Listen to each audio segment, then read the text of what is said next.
Alathur block തലത്തിൽ amoebic മസ്തിഷ്ക ജ്വരം പ്രതിരോധ പ്രവർത്തനങ്ങളുടെ ഒന്നാം ഘട്ടം ആരംഭിച്ചു. ക്ലോറിനേഷൻ ടാങ്ക് വൃത്തിയാക്കൽ ഉദ്ഘാടനം ബ്ലോക്ക് പഞ്ചായത്ത് പ്രസിഡന്റ് രജനി ബാബു നിർവഹിച്ചു.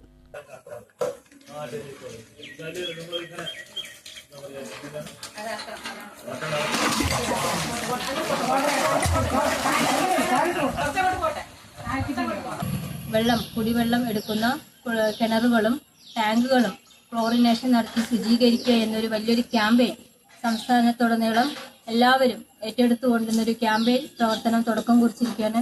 ഇന്ന് രാവിലെ മുതൽ ഇതിൻ്റെ വിവിധ പഞ്ചായത്തുകളിലായാലും സ്ഥാപനങ്ങളിലായാലും ഇതിൻ്റെ പദ്ധതി പരിപാടികൾക്ക് നേതൃത്വം കൊടുത്തുകൊണ്ട് പ്രവർത്തനങ്ങൾ നടത്തി വരികയാണ്. നമ്മൾക്കറിയാം, നമ്മൾ ഏറ്റെടുത്ത ഏതൊരു മേഖലകളിലായാലും കൂടുതൽ ഈ ഒരു ക്യാമ്പയിൻ പോലെയുള്ള പരിപാടികൾ ഏറ്റെടുത്തുകൊണ്ട് തന്നെയാണ് നമ്മൾ എല്ലാത്തിനെയും പ്രതിരോധിക്കാനും അതിലെല്ലാം വിജയം കണ്ടെത്താനും നമുക്ക് സാധിച്ചിട്ടുള്ളത്. മാലിന്യ സംസ്കരണ മേഖലകളിലായാലും കോവിഡ് പോലെയുള്ള മേഖലകളിലെല്ലാം നമ്മൾക്ക് സർക്കാർ തരുന്ന നിർദ്ദേശങ്ങൾ കൃത്യമായി പാലിച്ചുകൊണ്ട് അതിൻ്റെ ഒരു ക്യാമ്പയിൻ പ്രവർത്തനം വിജയത്തിലെത്തിക്കാൻ നമുക്ക് എല്ലാവർക്കും സാധിച്ചിട്ടുണ്ട്. അതുപോലെ തന്നെ ഈ ഒരു അസുഖവും നമ്മുടെ കൂടുതൽ ആളുകളിലേക്ക് എത്താതിരിക്കാൻ ആ ക്ലോറിനേഷനും അതിൻ്റെ ഒരു ജാഗ്രതയും മുന്നിൽ കണ്ടുകൊണ്ട് അതിൻ്റെ പ്രവർത്തനങ്ങൾ മുന്നോട്ട് കൊണ്ടുപോകാൻ നമുക്ക് എല്ലാവർക്കും സാധിക്കേണ്ടതുണ്ട്.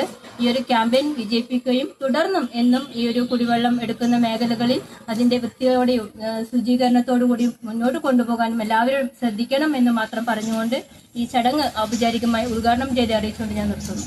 ആലത്തൂർ കാട്ടുശ്ശേരിയിൽ നടന്ന ചടങ്ങിൽ Alathur panchayat president A Shiny അധ്യക്ഷയായിരുന്നു.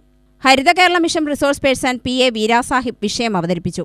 Vice president Chandran Parivakkal, assistant secretary Muhammad Subair, ഭരണസമിതി അംഗങ്ങൾ, ആശാ വർക്കർമാർ, അംഗൻവാടി വർക്കർമാർ, ഹരിതകർമ്മസേന പ്രതിനിധികൾ തുടങ്ങിയവർ പങ്കെടുത്തു. UTV news, Palakkad.